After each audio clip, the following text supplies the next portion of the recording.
റേച്ചറെ എന്തോ എരുമയാണോ മണി കെട്ടിയേക്കുന്നത്? അതെല്ലാത്തിനും എരുമയ്ക്ക് ഒരു ഭാഗത്തിന് വേണ്ടിയിട്ട്. എരുമ കൂടുതൽ നമ്മൾ ചന്തയിൽ അങ്ങനെ വരാറുണ്ടോ? കുറവ് വരവാറുണ്ട്. അപ്പോൾ എന്ന് വെച്ച് കഴിഞ്ഞാൽ അതനുസരിച്ച് ചിലപ്പോൾ ഒരെണ്ണം കിട്ടും, ചിലപ്പോൾ രണ്ടെണ്ണം കിട്ടും, ചിലത് വീടുകളിൽ നിന്ന് കൊടുക്കും. എടുക്കേണ്ടി വരും. എനിക്കൊന്ന് കാരണം പോത്തല്ലേ കൂടുതൽ മാർക്കറ്റിൽ വരുള്ളൂ. എരുമകളെ അങ്ങനെ അവിടുത്തെ കൊടുക്കത്തില്ല.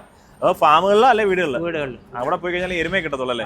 അതിനൊക്കെ അത്യാവശ്യം നല്ല പാല് കിട്ടും. അതുണ്ടാവും. അവിടെ എല്ലാത്തിനും നല്ല പാലുണ്ടാവില്ല. മുറയ്ക്ക് എല്ലാത്തിനും പാലുണ്ടാവില്ല. തീറ്റയുടെ ഫുഡിന്റെ അനുസരിച്ച് തന്നെയാണ് അവർ ഫുഡ് കൊടുക്കുന്ന അനുസരിച്ച് തന്നെയാണ് തീറ്റി പാലും. അവർ പക്ഷേ എരുമ എങ്ങനെ ഭയങ്കര ബലം പിടിച്ച് അവർ കൊടുക്കത്തുള്ളൂ. അത് അത്രേ ഉള്ളൂ. അവർക്കെന്ന് വെച്ച് കഴിഞ്ഞാൽ അത് അങ്ങനെ തന്നെ. അവർക്കെന്ന് വെച്ചാൽ പൈസക്ക് അത്യാവശ്യം വന്നാൽ പിന്നെ മാത്രമേ ഉള്ളൂ.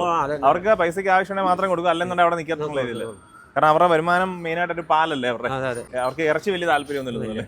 ഇപ്രാവശ്യം നമുക്ക് അഞ്ചെണ്ണം. അപ്പൊ ഇത് ഏതൊക്കെയാ പോയത്? ഇതിൽ ഈ ഒരെണ്ണം പോയത് വലുതല്ലേ ആ സാധനം. ബാക്കി 4 നമുക്ക് നിപ്പുണ്ട്. ഇതാണ് പോയത്. ഈ ഇത് രോം പഠിച്ചത് അല്ലേ? ഇത് അടിമാലി.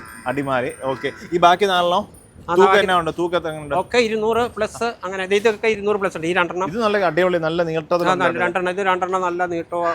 ഓക്കെ. നല്ല രോമ കേട്ടല്ലേ. 200 മോളുണ്ടല്ലേ? 200+ ഒരെണ്ണം 200. ഇത് 200+ ഉണ്ട്.